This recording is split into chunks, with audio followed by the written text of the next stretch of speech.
వారైతే తాము బీజేపీని కంట్రోల్ చేయమని ఆర్ఎస్ఎస్ సంస్థ చీఫ్ మోహన్ భగవత్ చెప్తున్నారు. అయితే ఇప్పుడు ఎవరు కంట్రోల్లో ఎవరున్నారు? మోడీ కంట్రోల్లో ఆర్ఎస్ఎస్ పనిచేస్తుందా, లేదా ఆర్ఎస్ఎస్ కంట్రోల్లో మోడీ పనిచేస్తున్నారా? ఆర్ఎస్ఎస్ భారతీయ జనతా పార్టీకి పేరెంట్ లాగా, అదొక ఐడియాలజికల్ ఫిగర్ లాగా. మీకు ఆర్ఎస్ఎస్లో పనిచేసిన వారే Modi. Modi is not above RSS. అయితే భారతీయ జనతా పార్టీ రోజువారీ నిర్ణయాలలో, డే టు డే ఆర్గనైజేషనల్ ఎఫర్ట్స్లో ఆర్ఎస్ఎస్ ప్రత్యక్షంగా పాల్గొనదు. ఆర్ఎస్ఎస్ తరఫున అన్ని స్థాయిల్లోనూ ఆర్గనైజింగ్ సెక్రటరీస్ భారతీయ జనతా పార్టీలో ఉంటారు. వాళ్ళు చాలా పవర్ఫుల్ కూడా. రాష్ట్రంలో ఉంటారు, దేశంలో ఉంటారు, ప్రతి చోట ఉంటారు. మీకు బిఎల్ సంతోష్ ఉన్నాడు. ఎవరెవరైనా ఆయన ఆర్ఎస్ఎస్ ప్రతినిధిగా బీజేపీ ఆర్గనైజింగ్ సెక్రటరీగా ఉన్నారు. నరేంద్ర మోడీ, అమిత్ షా, నితిన్ నబీన్, జేపీ నడ్డా, ఈ నలుగురు తర్వాత ఐదో వ్యక్తి, ఇప్పుడు జేపీ నడ్డా అధ్యక్షుడిగా లేడు కనుక నాలుగో వ్యక్తిగా మీకు బిఎల్ సంతోష్ ఉంటాడు. ఎందుకుంటాడు? ఈవెన్ నితిన్ నబీన్ కన్నా కూడా మోర్ పవర్ఫుల్ అతను.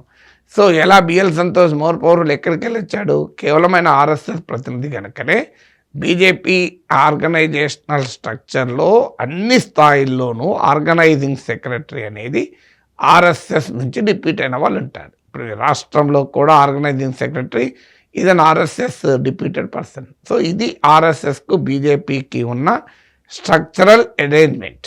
సో ఈ స్ట్రక్చరల్ అరేంజ్మెంట్లో ప్రతిరోజు బీజేపీ చేసే ప్రతి పని ఆర్ఎస్ఎస్ సర్సంఘ్ చాలక్ చూడకపోవచ్చు, ఆర్ఎస్ఎస్ ప్రాంత ప్రచారక్, క్షేత్ర ప్రచారకులు చూడకపోవచ్చు.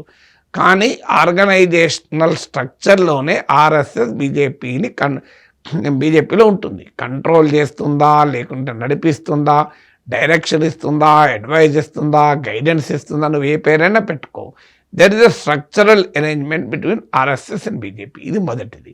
రెండవది ideological parent RSS. BJP RSS సిద్ధాంతాన్ని క్షేత్రస్థాయిలో అమలు చేసేటువంటి పార్టీ బీజేపీ. ఇప్పుడు అది మీకు రామ మందిరం కావచ్చు, ఆర్టికల్ 370 కావచ్చు, మీకు ఉమ్మడి పౌరస్మృతి కావచ్చు, ఇవన్నీ కూడా ఆర్ఎస్ఎస్ ఎజెండాలో భాగం. సో ఆర్ఎస్ఎస్ హిందూ రాష్ట్ర ఏర్పాటు, మతరాజ్యాన్ని ఏర్పాటు చేయాలన్నది ఆర్ఎస్ఎస్ లక్ష్యం. సెక్యులర్ అన్న పదానికి ఆర్ఎస్ఎస్ వ్యతిరేకం. అందుకే బీజేపీ కూడా సెక్యులర్ అన్న పదాన్ని రాజ్యాంగంలోకి తొలగించాలని చెప్తుంటారు. సో అందువల్ల ఆర్ఎస్ఎస్ ఐడియాలజికల్ ఫ్రేమ్వర్క్లో బీజేపీ పనిచేస్తుంది. అందువల్ల ఆర్ఎస్ఎస్కు బీజేపీకి సంబంధం లేకుండా ఎలా ఉంటుంది? సో ఆర్ఎస్ఎస్కు బీజేపీకి సంబంధం లేకుంటే నరేంద్ర మోడీ నుంచి మొదలుకొని అందరూ ఆర్ఎస్ఎస్ నుంచి వచ్చిన వారే కదా. మోడీ పబ్లిక్ లైఫ్ ఎలా మొదలైంది? ఆర్ఎస్ఎస్ ప్రచారంగానే మొదలైంది కదా. ఆర్ఎస్ఎస్ తరఫున అద్వానీ ప్రెసిడెంట్గా ఉన్న రోజుల్లో ఆర్ఎస్ఎస్ తరఫున ఆర్గనైజింగ్ సెక్రటరీగా నరేంద్ర మోడీ ఉన్నాడు కదా. సో అద్వానీ రథయాత్రకు కూడా ఇన్ఛార్జ్గా నరేంద్ర మోడీ ఉన్నాడు కదా. అందువల్ల RSS ideological organizational structural link ఉంటుంది. ఇక ఎవరిని కంట్రోల్ చేస్తారు, ఇండిపెండెంట్గా పనిచేస్తారు. ఆర్ఎస్ఎస్కు చాలా సంఘాలు ఉంటాయి.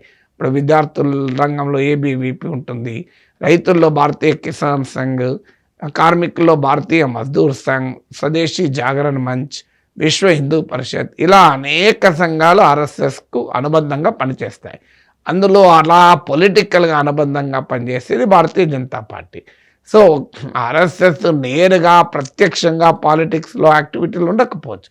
ఇప్పుడు బీజేపీకి ఎన్నికల్లో విజయం సాధించాలంటే ఆర్ఎస్ఎస్ శ్రేణులు పనిచేయకుండా బీజేపీ ఎన్నికల్లో పని ఉంటుందా? మీరు ఆర్ఎస్ఎస్ ఎక్కడైనా బీజేపీని ఓడించండి, పలానా ఇంకో పార్టీని గెలిపించని పిలిపించిందా?